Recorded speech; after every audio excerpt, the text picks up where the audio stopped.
Hi everyone, it's Anne. Welcome to a reading for our waning moon. I completely missed doing the full Capricorn moon reading last week, and I'm not sorry. I have been overwhelmed with everything, but at least one of you reminded me that uh, they were looking for it. So I appreciate that, and thank you for your patience. But here I am. We're moving towards our new moon in Cancer in about a week and a half. And I thought I would pull some cards for you. And I do have one announcement. I now have a link in my bio, in my Instagram, my YouTube, my website, and my Facebook that enables viewers like you to give me a tip if you feel so inclined. Absolutely no pressure, but if you feel supported by the work that I do and you appreciate the work that I do, and it is comfortable and easy and convenient for you to do so, please feel free to support me by showing me a little monetary love, or reach out for a reading, or come see me at Cargo, or tell your friends, or whatever, or nothing. If that's not for you, then just watch and enjoy, and thank you for watching. That's all. So to start out, I'm going to pull one card from the Pride Tarot in recognition of Pride Month, which was technically June, I think. But I think here in Portland, we're waiting for the Pride Parade. I'm not sure. Someone tell me if you know. I don't know. I don't usually go to parades. But anyway, here comes one card, and I think I'll do then two cards from my Aquarian deck. But as I shuffle, I invite you to take some deep breaths with me. Whew, and we'll just see what comes up.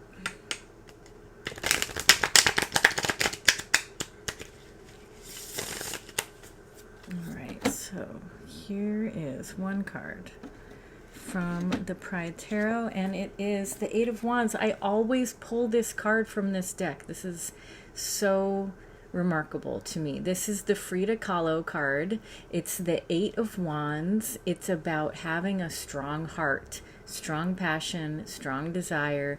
She's sending her letters to Diego, who was the love of her life, Diego Rivera.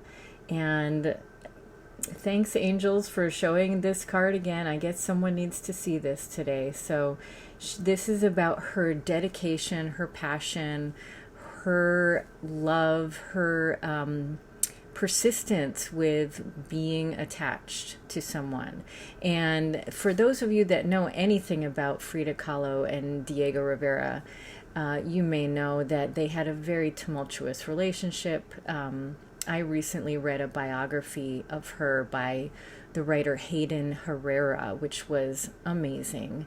And it went into a lot of detail about how tumultuous their relationship was, and how she suffered through a lot of his disloyalty, which was very kind of sad to read about.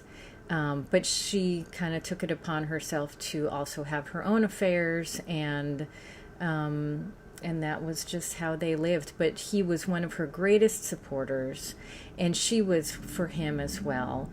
And it's a very remarkable story, remarkable book. I'm curious to see the movie starring Salma Hayek. I've still not seen it, and I want to.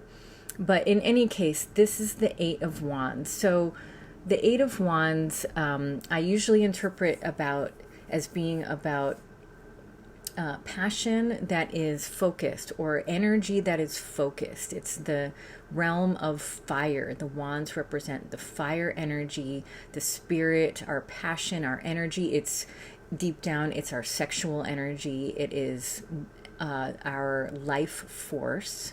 And 8 is connected with the Strength card in the major arcana, and that's really about focus and willpower and kind of cultivating that base energy, that base primal animalistic energy and doing something with it. So here you see what Frida's doing. And this, by the way, this illustration is by Gabby Angus West. And this is from the Pride Tarot, which is published by US Games. This shows her pinning her, or clothes pinning, all of these love letters to a line. And then she's got her big skirt around her. She always wore traditional Mexican attire. And she's got, it looks like the desert landscape in the background. There's a cactus. I think it looks like a prickly pear cactus. One on either side of her, and she's got this red line. And if you've studied her art, you know that the line, the threads, really symbolized connections and oftentimes life itself, or the life thread. So I encourage you to learn more about Frida Kahlo. She was an amazing artist of the early 1900s. Or the first half of the 1900s, and yeah, she's devoting herself to her love. She's putting her love in the mail and hanging up all the letters. So thank you, Frida, and for all of you who are following your passion or your love, I welcome you to do that with consciousness and awareness, and practice discernment as much as you can, and love yourself first. Easier said than done sometimes, right? But there it is. Okay, and now, as promised, I'm going to pull a couple of cards from my Aquarian deck. So again, I welcome you to take a deep breath with me as I do that. And let's see what comes up.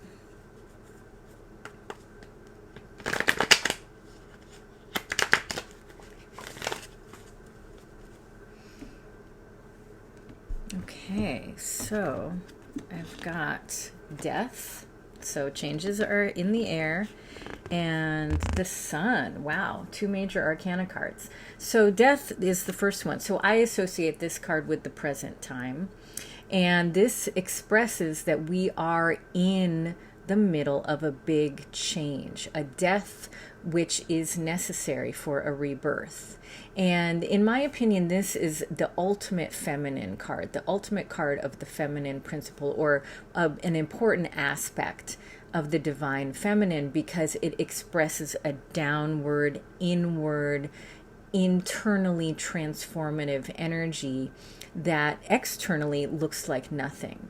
And as opposed to the masculine, which is in many ways expressed by the sun, which is about outward energy and growth and giving, the death card is about taking and things going away, things changing. And I believe a lot of spiritual leaders and teachers and observers right now would agree with me that we are going through a very transformative time, that the energy right now is changing. And I've observed a few clients and friends and acquaintances lately talking about a desire for change, a need for change in their personal lives, in their work, in their relationships. And death definitely illustrates that. But it also can bring on a lot of need for rest, a lot of need for compassion with ourselves, because change of any kind can be traumatic, whether it's obviously traumatic, like the death of a loved one, or a loss of some kind.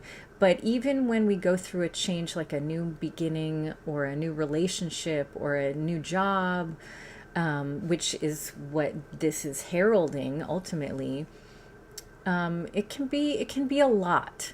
So I welcome you all to rest and just to incorporate resting and all the best self-care practices you can right now, because death announces change. So that's our first card for the present moment. And then next we've got the sun, which, as I said, is an expression of the divine masculine in many ways because it's about giving. And of course, it's about heat and light. And this is the ultimate expression of the life force energy, of our sexual energy in some ways, and of just life itself, because of course, life wouldn't exist without the sun. But also, life wouldn't exist without death, because the earth needs the decomposition of old matter to grow. So with the sun, we're looking at the future, and this expresses new growth, new possibilities, new forward momentum, and happiness and celebration. But there's also the potential for burnout with the sun. So please be aware of that as we move forward in the northern hemisphere into summertime. And just remember that it is important to take breaks and seek some shade. And again, get rest and be mindful of the power of the sun, which can cause us to get overheated, obviously. But ultimately, the sun is a very auspicious symbol. It's number 19, and it's before the judgment and the universe or the world cards.